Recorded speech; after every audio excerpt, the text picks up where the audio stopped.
In the heart of South America lies one of the world's richest oil nations and one of its most corrupt. Venezuela, under Nicolás Maduro, has become a case study in how crime, power, and politics merge into one. Behind its socialist slogans hides a sprawling drug trafficking empire, protected by uniforms and fueled by oil. At the same time, powerful foreign partners, China and Russia, are circling, eager for a share of Venezuela's black gold. And now, with the United States intensifying its naval anti-cartel campaign in the Caribbean, one question rises above all. Is this really about stopping cocaine shipments? Or is it about reshaping another regime, much like Iraq? This is Breaking Down the Cartels.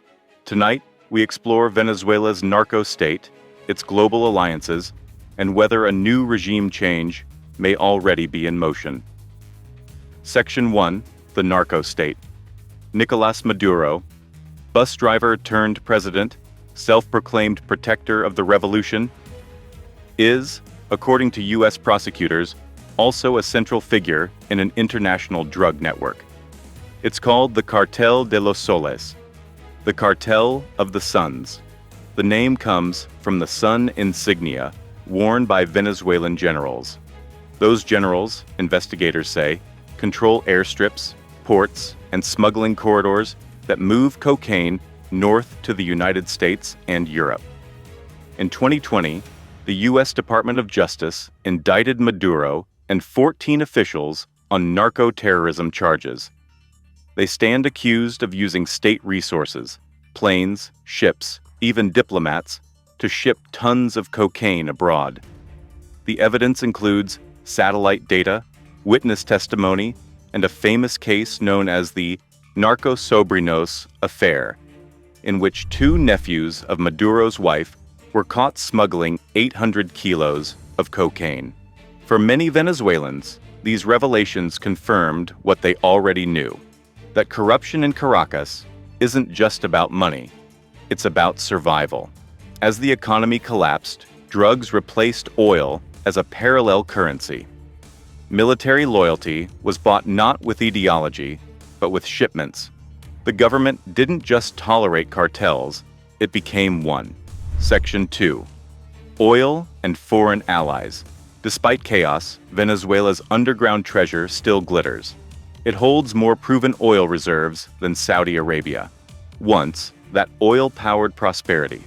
Now, it funds a regime under siege.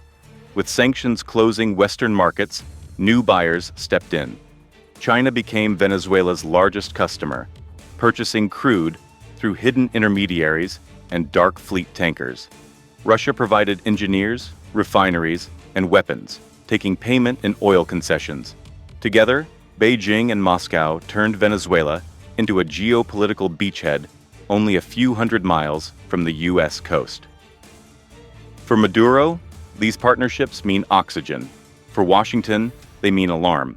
Venezuela has become a hub where drug money, oil money, and superpower rivalry intertwine. In short, a narco-oil state backed by two nuclear powers. Section 3. Trump's naval operations. In 2025, the Trump administration announced its largest anti-cartel maritime operation in decades. Warships and Coast Guard cutters moved into the Caribbean under what the Pentagon called Operation Sentinel. Officially, the mission targeted drug smuggling vessels tied to Latin American cartels.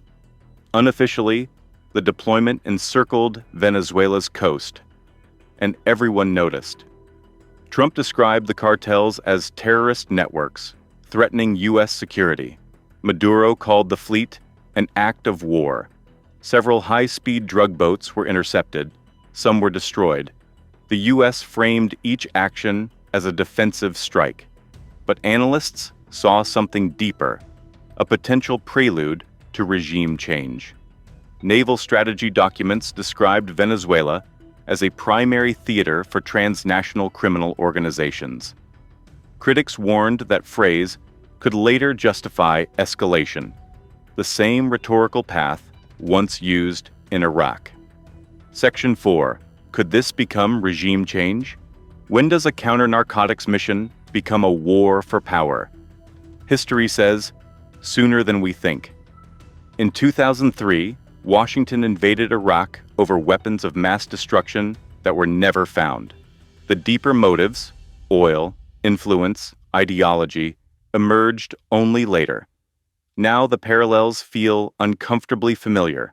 A corrupt leader accused of crimes, a humanitarian crisis, foreign powers with energy stakes, and an American armada offshore.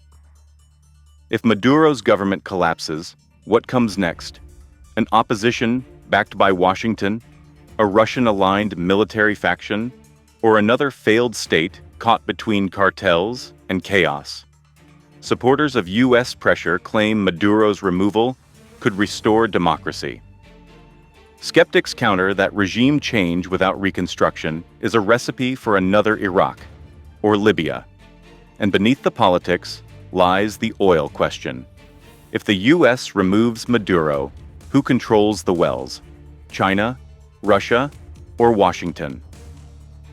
These are not academic questions. They decide whether intervention stabilizes Latin America or ignites it. Section 5. Lessons from Iraq. 2 decades after Baghdad fell, the lessons remain sharp. Toppling Saddam Hussein was fast. Building Iraq was endless. Oil production resumed, but control didn't flow to Washington. It shifted to regional and Chinese companies. Sectarian violence exploded. A power vacuum birthed new extremism. If Venezuela follows the same arc, the pattern repeats. A dictator gone, a state broken, and outsiders competing for oil that was never truly theirs. Nation building, history reminds us, is the hardest mission of all. You can bomb a government, you can't bomb legitimacy. Conclusion. Venezuela today stands at the crossroads of crime and geopolitics. Its regime is accused of being a cartel. Its wealth attracts superpowers, and its coastline now faces a growing U.S. fleet. The official goal is to stop the flow of cocaine, but the unofficial stakes are far greater: power, oil, and influence. If this campaign ends with Maduro's fall, who rebuilds the ruins? If it fails, who controls the chaos? The United States has chased this question before, in Iraq, in Afghanistan, and beyond. Each time the first battle was clear, the day after never was. So, as ships patrol the Caribbean and headlines speak of narco-terrorism, one question remains. Is this about stopping drugs or redrawing another nation? Because if it's the latter, we already know how that story ends. This has been Breaking Down the Cartels. Subscribe for more deep dives into the underworld of global power.